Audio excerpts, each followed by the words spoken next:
सुप्रभात छात्रों।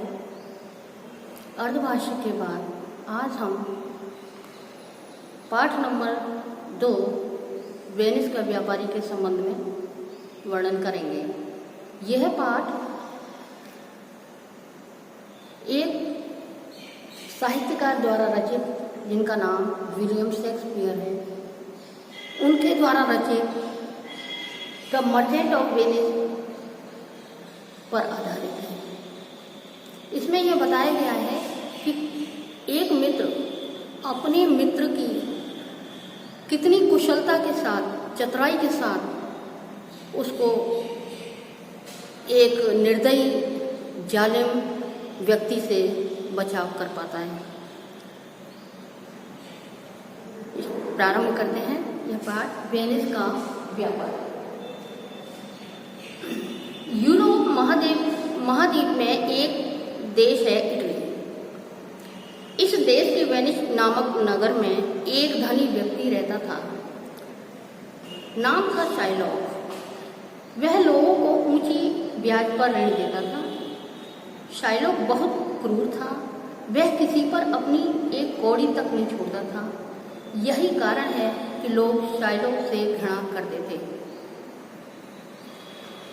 बच्चों, जब किसी व्यक्ति के पास पैसा अधिक आ जाता है तो वह अपने पे गर्व करना प्रारंभ कर देता है कि मेरे उसके मुकाबले कोई नहीं है।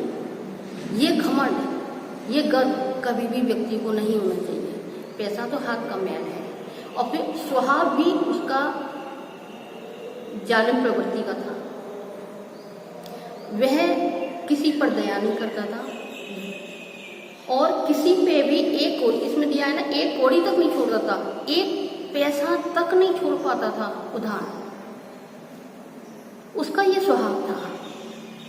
वहीं वेनिस में ही एंटोनियो नाम का एक अन्य व्यापारी भी रहता था। वह बहुत दयालु था। जरूरत पड़ने पर वह धन देता था। धन देकर लोगों की सहायता करता था, लेकिन ब्याज नहीं लेता था।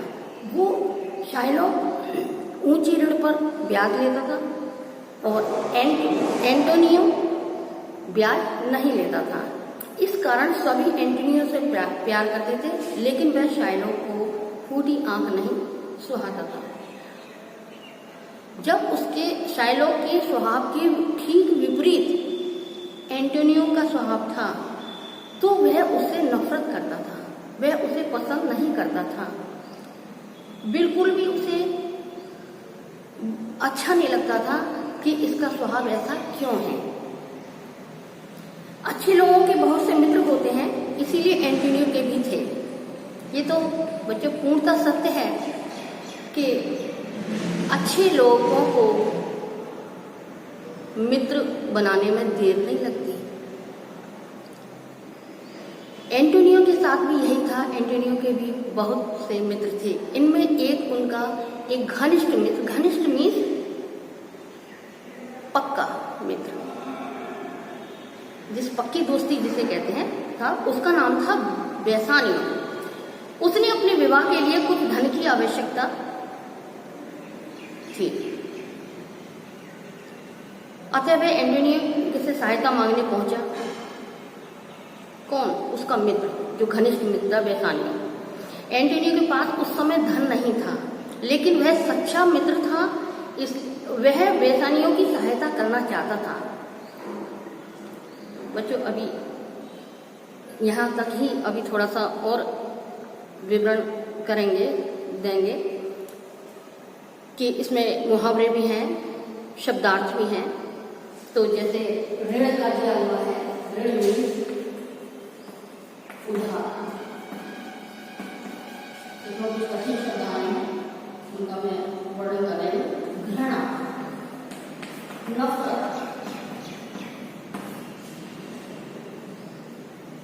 घनिष्ठ, पक्का या पक्की, इकरार। मुहावरा एक आया है इस पैराग्राफ में। मुहावरा है फूटी आंख न सुहाना। फूटी आंख न सुहाना। शर्त बच्चों जानते हैं, बिल्कुल अच्छा न लगना, बिल्कुल अच्छा न लगना।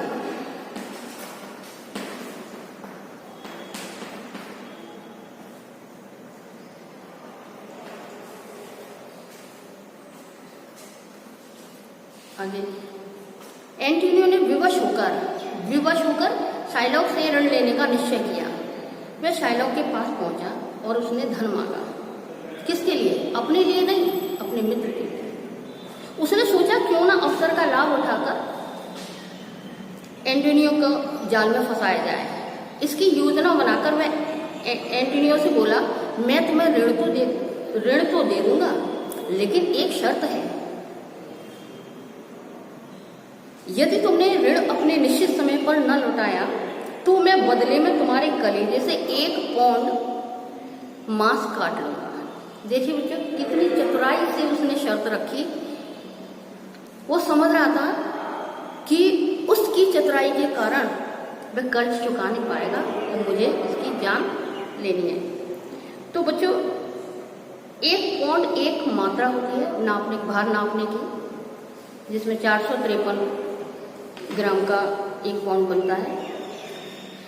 बेसानियों अपने मित्र को संकट में नहीं डालना चाहता था, क्योंकि उसे शाइलॉक की नियत पर संदेह था। नियत कहते सोच, इरादा।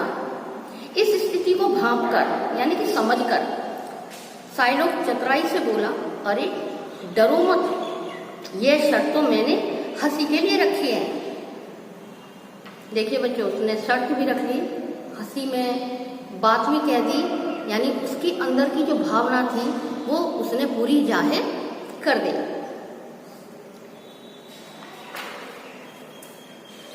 इसमें एक बच्चों आया है भांप कर, समझ कर, भांप कर, समझ कर या ज्ञान।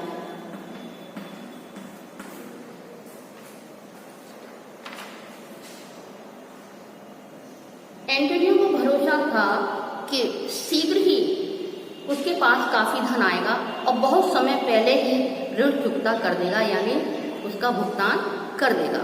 जो कर्ज लिया है उसने, उसका भुगतान कर देगा। अतः उसने शाइलॉक से 1 पौंड मांस देने की शर्त पर ऋण ले लिया।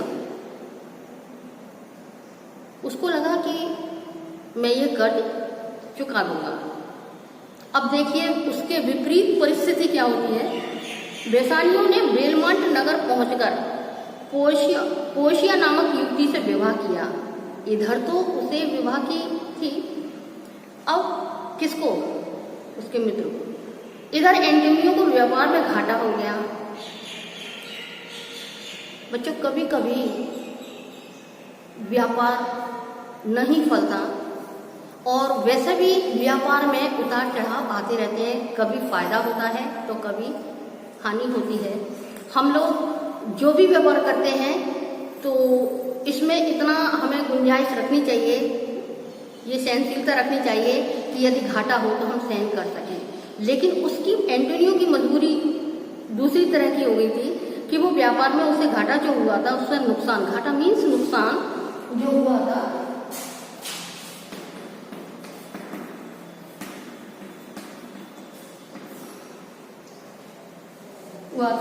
तो उसमें वो कैसे हुआ था?